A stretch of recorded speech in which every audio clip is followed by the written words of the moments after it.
بسم اللہ الرحمن الرحیم. محترم ناظرین، السلام علیکم ورحمۃ اللہ وبرکاتہ. میں مقیم اللہ مظہری ایک بار پھر مولانا بلال احمد مدنی کے ساتھ ایک بہت ہی اہم عنوان مسجد اقصیٰ کی تاریخ اور اس تعلق سے یہود اور مسلمانوں کے مابین کیا اختلاف ہے، اس عنوان پر کچھ سوالات کریں گے. وہاں صاحب، میرا پہلا سوال آپ سے یہ ہے کہ مسجد اقصیٰ جو شہر یروشلم کے اندر واقع ہے اور مسجد اقصیٰ کا تقدس تینوں اقوام کے اندر یہود، نصارہ اور مسلمانوں کے یہاں یکساں طور پر ہے، ہمیں اولاً اس کی مختصر تاریخ بتلائیے تاکہ ہمارے ناظرین اس سے باخبر ہو سکیں. وعلیکم السلام ورحمۃ اللہ وبرکاتہ. جس طریقے سے اللہ نے اس دنیا کو انسانوں کے لیے آباد کیا، اسی طریقے سے انسانوں کے لیے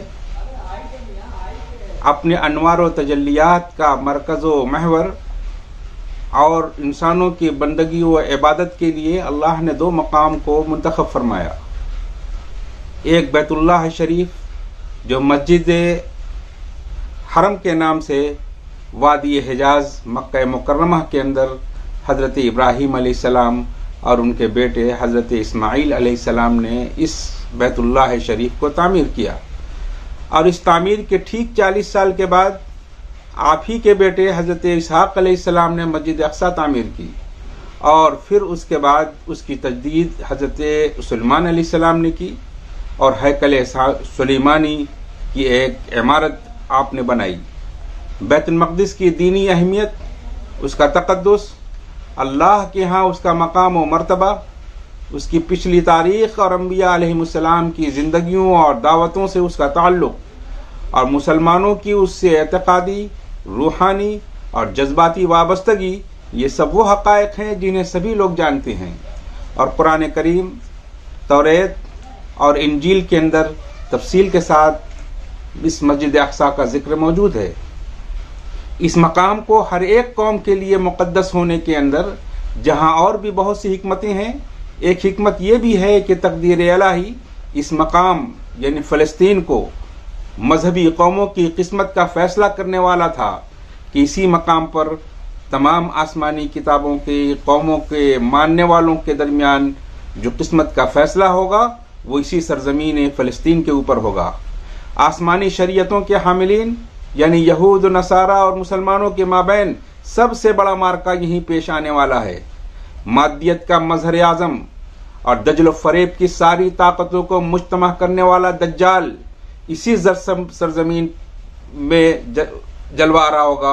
اور پھر اس کے بالمقابل حضرت عیسیٰ علیہ السلام جو یہ فلسطین آپ کی جائے پیدائش ہے، وہیں پر مسلمان لشکر کی قیادت کرتے ہوئے اس سے اسی سرزمین پر معرکہ لڑنے والے ہیں. آپ کو معلوم ہے کہ جب تک بیت اللہ اللہ کے آخری نبی اور آخری امت کے لیے آخری طور پر قبلہ مقرر نہیں ہوا تھا تو عظیم حکمتوں کی بنا پر بیت المقدس ہی مسلمانوں کا قبلہ رہا. اسی لیے اس مسجد اقصیٰ کو قبلہ اول کہا جاتا ہے. ہجرت کے بعد 16 یا 17 مہینے تک اس زمانے کے مسلمانوں نے، جن کو اللہ کے نبی کی صحبت کا شرف حاصل ہوا ہے، اللہ کے حکم سے اسی قبلہ اول کی طرف رک کر کے نماز پڑھی. اس زمانے میں مسجد اقصیٰ موجود تھی جس پر عیسائیوں کا قبضہ تھا، جنہوں نے حضرت مسیح کی طرف منسوب روایات کے مطابق عبادت گاہیں بنا لی تھیں، جنہیں تاریخ میں کنیسۃ القیامہ کا نام دیا گیا ہے. جس دور میں نبی اکرم صلی اللہ علیہ وسلم سفر معراج پر بحکم ربانی مسجد اقصیٰ تشریف لے گئے تو آپ کو آسمانوں کی طرف اسی مسجد اقصیٰ ہی سے آسمان کی بلندیوں کی طرف لے جایا گیا. اس زمانے میں مسجد اقصیٰ در حقیقت کنیسہ تھا، اور اس رات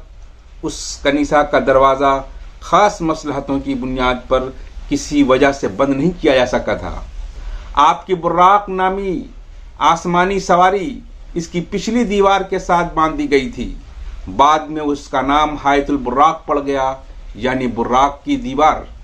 جبکہ یہود کا یروشلم کی تاریخ میں کوئی قابل ذکر کردار نہ تھا. کیوں؟ وہ اس لیے کہ عیسائیوں کو یہودیوں سے ان کے ظلم و ستم کی وجہ سے سخت دشمنی تھی، کیونکہ یہود بحیثیت مذہب کے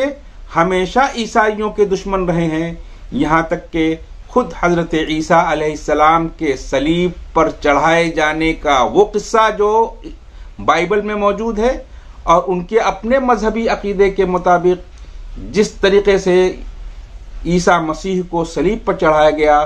اس تمام جرائم کے اصل مجرم یہ یہود اور نصارہ ہی تھے، جبکہ ہمارے ہاں حضرت عیسیٰ علیہ السلام کو صلیب نہ دے کر کے انہیں آسمان کے اوپر اللہ رب العزت نے بلا لیا۔ اس لیے انہوں نے اپنی ان پرانی مذہبی دشمنی کی وجہ سے یہود کا داخلہ ہی بیت المقدس میں بند کر دیا تھا، اور یہود جس جگہ پر اپنا کنٹرول برقرار رکھنا چاہتے تھے اس یروشلم یا فلسطین کے اندر، وہ ایک پتھر تھا۔ عیسائیوں نے اس جگہ کو کوڑا کرکٹ ڈالنے کی جگہ بنا کر کے اس کو گم کر دیا تھا تاکہ ان کا کوئی آثار ہی باقی نہ رہے۔ لیکن فاروق اعظم نے عیسائیوں کا کنیسہ بھی ان کے تحویل میں رہنے دیا۔ جب معاہدات ہوئے اور فلسطین حضرت عمر فاروق رضی اللہ عنہ کے ہاتھوں میں اس فلسطین شہر کی کنجی آپ کو سپرد کی، تو اس وقت جن معاہدات کے اوپر دستخط ہوئے تھے اس معاہدات کے دستخطوں کے وہ شقوں میں سے ایک شق یہ بھی تھی کہ تمام یروشلم کے عیسائی پادریوں کی تمام کنیسے ان کے تحویل میں رکھے جائیں گے، اور یہود پر یروشلم میں داخلے کی پابندی جو زمانے قدیم سے عیسائیوں کی طرف سے یہودیوں پر عائد تھی اس کو بھی حضرت عمر ابن خطاب رضی اللہ عنہ نے ختم کر دی اور اس کو اٹھا لی، اور پھر ان یہودیوں کے ہاں جس مقدس پتھر کی تلاش تھی اور جس کو عیسائیوں نے کوڑے کرکٹ کا ڈھیر بنا دیا تھا اس کو بھی دریافت کر لیا گیا اور اسے یہودیوں کو سونپ دیا گیا۔ اسی دوران میں جب نماز کا وقت آیا تو لاٹ پادری سفریانوس جو اس وقت یروشلم شہر کا سب سے بڑا پادری تھا اور جس کے ہی مطالبے پر حضرت عمر فاروق رضی اللہ عنہ مدینہ طیبہ سے مسجد اقصی کا سفر کیا تھا، جب ان کے درمیان گفتگو اس معاہدات کی ہو رہی تھی تو اس وقت نماز کا وقت ہو گیا، تو اس پادری نے حضرت عمر ابن خطاب جو امیر المومنین تھے ان کو مشورہ دیا کہ آپ چرچ ہی میں نماز پڑھ لیں، لیکن آپ نے وہاں نماز پڑھنے سے انکار کر دیا کہ مبادا بعد میں مسلمان اس چرچ پر اپنا حق جتائیں کہ امیر المومنین نے یہاں نماز ادا کی تھی، اس لیے اب یہ ہمارا حق ہے کہ ہم اس کو مسجد بنا لیں۔ اور حضرت امیر المومنین عمر ابن خطاب رضی اللہ عنہ نے باہر نکل کر کے کھلی جگہ پر نماز پڑھی، اور پھر جس جگہ پر حضرت عمر ابن خطاب رضی اللہ عنہ نے نماز پڑھی اس جگہ پر مسجد تعمیر کر لی جس کو مسجد عمر کہا جاتا ہے۔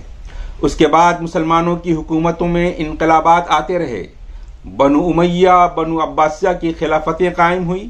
اس زمانے میں اس کا کوئی سوال ہی نہیں پیدا ہوتا تھا کہ بیت المقدس پر مسلمانوں کے علاوہ کسی اور کا قبضہ ہوگا، لیکن مسلمانوں کے زوال کا ایک دور ایسا بھی آیا جس میں یورپ کی عیسائی طاقتوں نے بیت المقدس پر اپنا قبضہ بحال کرانے کے لیے اپنی پوری طاقت صرف کر دی، اور انہوں نے اس پر قبضہ کرنے کے بعد مسلمانوں کے خون کے دریا بہا دیے اور ہزاروں مسلمانوں بلکہ لاکھوں مسلمانوں کو تہہ تیگ کیا، اور اتنی خونریزیاں کی کہ خود یورپ کی تاریخ کے اندر یہ درج ہے کہ عیسائیوں کے گھوڑے گھٹنوں اس خون میں چلتے تھے اور لوگ پھسل کر کے گرتے تھے۔ عالم اسلام کے لیے یہ ایک بہت بڑا سانحہ تھا جس کی وجہ سے مسلمانوں کی راتوں کی نیندیں حرام ہو گئی تھیں۔ خاص کر مسلمان حکمرانوں میں سب سے زیادہ حوصلہ مند اور فکر مند اور جوشیلے سلطان نور الدین زنگی اور اس کے بعد سلطان صلاح الدین ایوبی تھے جو اس مارکا اور بیت المقدس کی اس مذہبی جنگ کے اندر پیش تھے۔ بیت المقدس کی بازیابی کی مہم شروع ہوئی اور تقریباً بیت المقدس کے عیسائیوں کے قبضے میں 90 برس کے بعد سلطان صلاح الدین ایوبی کو اس میں کامیابی ہوئی۔ انہوں نے بیت المقدس کو عیسائیوں کے قبضے سے نکالا، وہاں جمعہ کی نماز ہوئی اور وہاں سلطان نور الدین زنگی کا تیار کیا ہوا ممبر دوبارہ وہاں پر رکھا گیا جس کے اوپر بیٹھ کر کے امام بیت المقدس نے پہلا خطبہ سلطان صلاح الدین ایوبی کی موجودگی میں کیا. یہ حضرت عمر ابن خطاب رضی اللہ عنہ کی فتح کے بعد سے لے کر کے سن 1948 کی اس پوری مدت کے درمیان اس اسلامی پوری تاریخ میں صرف 90 سال کی مدت ایسی ہے جو بیت المقدس کسی غیر مسلم عیسائی کے قبضے میں رہا ہے. بقیہ اس کی پوری 1450 سال کی اس پوری تاریخ کے اندر وہ مکمل طریقے سے بیت المقدس مسلمانوں ہی کے زیر قبضہ رہا ہے. ایک بات اور میں آپ کو بتا دوں جو بہت کم لوگ اس بات کو جانتے اور سمجھتے ہیں کہ آج دنیا میں فلسطین کا یا یروشلم اور کا قضیہ اٹھتا ہے تو مسلمان اور یہود کے درمیان کے اندر اٹھتا ہے، جبکہ یہ ہمیشہ صلیبی جنگیں جو عیسائی اور مسلمانوں کے درمیان میں ہوئی ہیں، اور ان دونوں صلیبی اور مسلمانوں کی جنگوں کا بنیادی محور اور نقطہ رہا ہے وہ یہی بیت المقدس رہا ہے. اس لیے یہ بیت المقدس کی یہ لڑائی مسلمانوں اور عیسائیوں کے درمیان ہمیشہ صدیوں جاری رہی ہیں. کبھی بھی اس سرزمین کے تعلق سے مسلمانوں کا مقابلہ یا مسلمانوں کی لڑائی کبھی بھی یہود سے نہیں رہی. یہ آخر کے چند سو سال کے درمیان جب یورپ نے مسلمانوں کو میدان جنگ میں ہرانے سے ناکام ہو گئے تو اپنے ہی درمیان کی ان قوموں کو اور یہودیوں کی اپنی ریشہ دوانیوں کی بنیاد پر یہود اور مسلمانوں کے درمیان کا یہ قضیہ، فلسطین کا قضیہ، اب ہمارا اور یہود کا قضیہ بن گیا. اب یہ عیسائیوں کا قضیہ نہیں بن گیا، بلکہ عیسائی دراصل یہود کے حق کے اندر اپنے تمام تر 14 بلکہ اپنے 2000 سال کی تاریخ کے تمام حقوق سے وہ یہود کے حق میں دستبردار ہو گئے. جبکہ اسی یہود قوم کے اوپر ان کا الزام ہے کہ حضرت عیسیٰ علیہ السلام کو سولی پر چڑھانے والے آپ کو صدیوں تک اس عیسائی مذہب کے ماننے والوں کے لیے رومن امپائر کے ساتھ مل کر کے سخت ترین اذیتوں میں مبتلا کرنے والی جو جرائم پیشہ قوم تھی یہ یہود تھی. لیکن اسلام اور مسلم دشمنی نے ان کو اتنا اندھا اور اس قدر حقائق سے چشم پوشی اختیار کرنے پر مجبور کر دیا کہ آج عیسائی اور یہودی دونوں سب بستہ ہو کر کے اسلام اور مسلمانوں کے مقابل میں کھڑے ہیں. یہ ایک مختصر سی تاریخ ہے جو آپ کے سامنے اجمالی طور پر بیان کی گئی ہے تاکہ ایک سرسری جائزہ سن کر کے یہ آپ کو اندازہ ہو سکے کہ بیت المقدس کا مقام کیا ہے اور اس کی اہمیت اور اس کی عظمت اور تقدس ہمارے اور ہماری اسلامی تاریخ کے اندر اور مذہب کے اندر کیا ہے.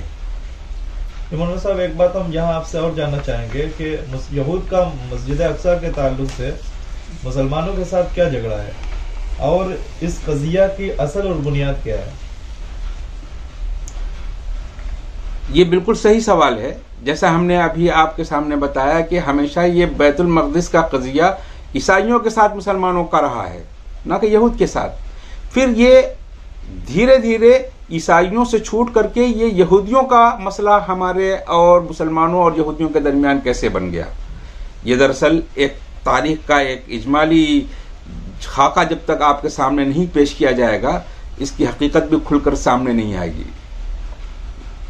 تاتاریوں کے عہد میں جبکہ عباسی عہد کا زوال ہوا، اس کے بعد قسطنطنیہ فتح ہوا اور خلافت اسلامیہ کا مرکز، خلافت عثمانیہ کا مرکز یہی قسطنطنیہ شہر بن گیا. اس وقت سے ترکی سلطان حرمین شریفین یعنی مکہ اور مدینہ کے خادم ہوا کہلاتے تھے، جس کو خادم الحرمین الشریفین کہا جاتا تھا، اور اسی کے ساتھ ساتھ وہ بیت المقدس کا بھی خادم ہوا کرتا تھا. مشہور عثمانی خلیفہ سلطان سلیمان قانونی یہود کی مسجد اقصیٰ کی مغربی دیوار کے ساتھ ایک جگہ دے دی، کیونکہ اسی دیوار جس کو حائط البراق، وہ آسمانی سواری جس آسمانی سواری کے ذریعے سے اللہ کے نبی صلی اللہ علیہ وسلم معراج پر گئے تھے، اور نماز پڑھاتے وقت اس براق کو اس دیوار کے ساتھ باندھ دیا گیا تھا، اسی دیوار کو کے پاس میں ان کا وہ پتھر تھا جس پتھر کو وہ اپنے لیے مقدس سمجھتے تھے. تو سلطان سلیمان قانونی نے ان کے اس مذہبی عقیدے کا احترام کرتے ہوئے وہاں پر ان کی عبادت کرنے کی جگہ دے دی. یہ یہود آئے کہاں سے؟ یہ اس زمانے کی بات ہے جبکہ اسپین کا زوال ہو چکا تھا اور وہاں پر ملکہ زبیلا فرنانڈیز کی حکومتیں وہاں پر پورے طریقے سے قابض ہو گئی تھی اور اسپین کے اندر مسلمانوں اور یہودیوں دونوں کے اوپر مظالم اس لیے توڑے جا رہے تھے کہ وہ اسپین خالی کر دیں. تو مسلمانوں کو تو اپنے اسلامی مملکت افریقہ اور اس خلافت عثمانیہ کے ان تمام مراکز میں ان کو تو آباد کر لیا گیا، لیکن ان یہودیوں کو قبول کرنے کے لیے پورے یورپ کی کوئی ملک تیار نہیں تھا. وہ در بدر کی ٹھوکریں کھا رہے تھے اور ہر جگہ وہ ظلم و ستم کے شکار تھے اور پھر بھی ان کو کہیں پناہ نہیں مل رہی تھی. یہی سلطنت عثمانیہ کا یہی خلیفہ جسے سلیمان کہتے ہیں، اس نے ان کے اوپر احسان کیا کہ ان اسپین سے نکالے گئے تمام یہودیوں کو آ کر کے مراکش کے اندر ان کو ٹھکانہ دیا اور ان کے لیے جائے پناہ دی، اور جہاں جہاں وہ جس جگہ پر گئے ان کے لیے تمام تر سہولتیں انسانی بنیاد کے اوپر انہیں مہیا کی. اسی سلطان سلیمان نے اس کو اس دیوار کے پاس میں عبادت کرنے کے لیے جگہ دی اور انہیں یہاں اپنی عبادات اور دینی مشاغل کی مکمل آزادی دے دی. لیکن چونکہ دھوکہ اور فراڈ اس قوم کی سرشت اور عادت میں ہے، اور انہوں نے آہستہ آہستہ یہ بات مشہور کر دی کہ جس دیوار کے ساتھ ہم عبادت کر رہے ہیں، وہ دیوار جس دیوار کے ساتھ براق سواری باندھی گئی تھی، اس دیوار کو اصل میں یہ مفروضہ ہیکل عثمانی کی وہ دیوار ہے جو محفوظ رہ گئی ہے زمانے کی گردشوں سے. اس کے محلات تو دفن ہو گئے، ختم، ٹوٹ پھوٹ کر بکھر گئے، لیکن اس کی یہ ایک دیوار بچی رہ گئی ہے اس ہیکل سلیمانی کی، جو ان کے زعم کے اندر وہ ہیکل سلیمانی کی بچی ہوئی دیوار سمجھ رہے تھے. اس کو انہوں نے شدہ خفیہ انداز میں اپنے سازشی سرشت اور عادتوں سے مجبور ہو کر کے انہوں نے یہ بات لوگوں کے درمیان میں مشہور کر دی. پھر تنازع مسلمانوں کے اور یہودیوں کے درمیان بڑھ گیا، کیونکہ وہ براق کے باندھنے کی جگہ تھی، وہ مسلمانوں کے لیے وقف کی عمارت تھی. پھر اس کے اوپر یہودیوں نے ہیکل سلیمانی کی بچی ہوئی دیوار کے حوالے سے وہاں پر اپنا دعویٰ ٹھونک دیا. نتیجہ یہ ہوا کہ خلافت عثمانیہ کے آخری دور کے اندر جب خلافت کمزور ہوتی جا رہی تھی اور پورا یورپ اکٹھا ہو کر کے خلافت کے خلاف جنگیں کر رہا تھا، اس وقت جب کہ خلافت ٹوٹ گئی اور 1930 کے اندر اس فلسطین کی سرزمین کے اوپر برطانیہ قابض ہو گیا، اور اس قابض ہونے کے بعد یہ تنازع یہود اور مسلمانوں کے درمیان میں اس دیوار کے اوپر حق ملکیت کا دعویٰ دونوں کرتے رہے. تو اس کے لیے اس ملکہ برطانیہ حکومت نے اس تنازع کو حل کرنے کے لیے برطانوی حکومت نے ایک کمیشن تشکیل دیا، جس میں دونوں فریقوں کے منتخب نمائندوں کے علاوہ آثار قدیمہ کے ماہرین ترین لوگ جو اس کی برطانوی حکومت میں تھے وہ سب کو اس میں شامل کیا، اور اس آثار قدیمہ کے ماہرین اور مسلمان اور یہود کے منتخب نمائندے اس میٹنگ میں شامل ہوئے. آخر میں اس کمیشن نے دیوار سے متعلق ان دونوں فریقوں کے دعووں دلائل کو سننے کے بعد جو فیصلہ سنایا، وہ اس کمیشن کے انہی لفظوں میں آپ سنیں تو آپ کے سامنے حقیقت مزید واضح ہو جائے گی کہ اس کمیشن نے ان دونوں کے دعووں کو سننے کے بعد جو فیصلہ دیا وہ ملکہ برطانیہ کا کمیشن تھا. وہ کوئی خلافت عثمانیہ کا نمائندہ نہیں تھا، بلکہ خلافت عثمانیہ ٹوٹ چکی تھی، اس پورے فلسطین پر برطانیہ کا قبضہ ہو چکا تھا، اور اس نے اپنے زیر نگرانی اور اپنے کمیشن کے اندر بیٹھ کر کے دونوں فریقوں کی بات سنی، اور جو اس نے تحریر کے اندر فیصلہ سنایا ہے وہ کچھ یوں ہے کہ مغربی دیوار کی ملکیت صرف مسلمانوں کی ہے. مغربی دیوار یعنی وہی براق کی وہ دیوار جس دیوار کے تعلق سے یہود مشہور کر رہے تھے کہ یہ ہیکل سلیمانی کی یہ بچی ہوئی دیوار ہے، اور اس پر وہ اپنا حق ملکیت کا دعویٰ کر رہے تھے، اسی دیوار کے بارے میں کہا جا رہا ہے کہ مغربی دیوار کی ملکیت صرف مسلمانوں کی ہے، کیونکہ یہ بھی بقیہ دیواروں کی طرح مسجد اقصی کی ایک دیوار ہے اور مسجد کے باقی حصوں کی طرح وقف مال ہے۔ نیز اس دیوار سے کے سامنے کا پورا حصہ بھی مسلم وقف میں شامل ہے۔ اس فیصلہ کے آنے کے بعد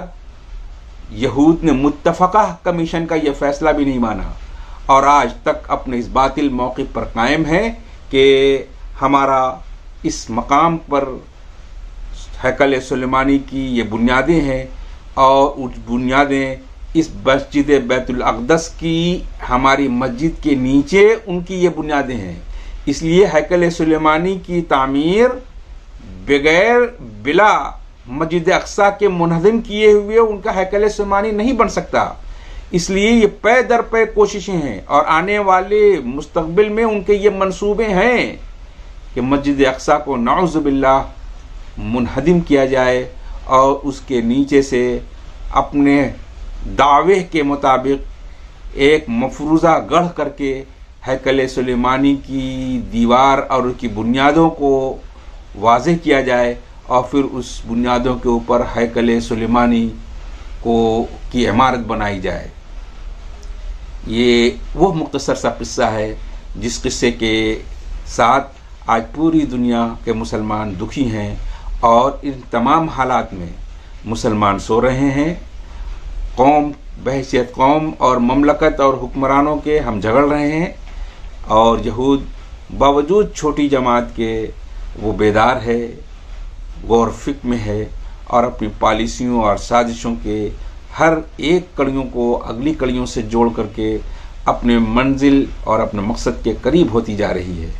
دعا ہے کہ اللہ تعالی ہمیں اس سازشی قوم کے مکر و فریب سے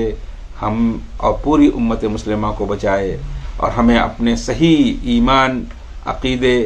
اور محبت رسول صلی اللہ علیہ وسلم کی توفیق سے نوازے۔ بہت شکریہ مولانا صاحب، اپنے بہت قیمتی معلومات ہمارے ناظرین کو دی۔ اب اس سلسلے میں ہمارے پاس مزید سوالات بھی ہیں لیکن اگلی نشست کے لیے اس کو ملتوی کرتے ہیں۔ تب تک کے لیے ہمیں اجازت دیجیے۔ السلام علیکم ورحمۃ اللہ وبرکاتہ۔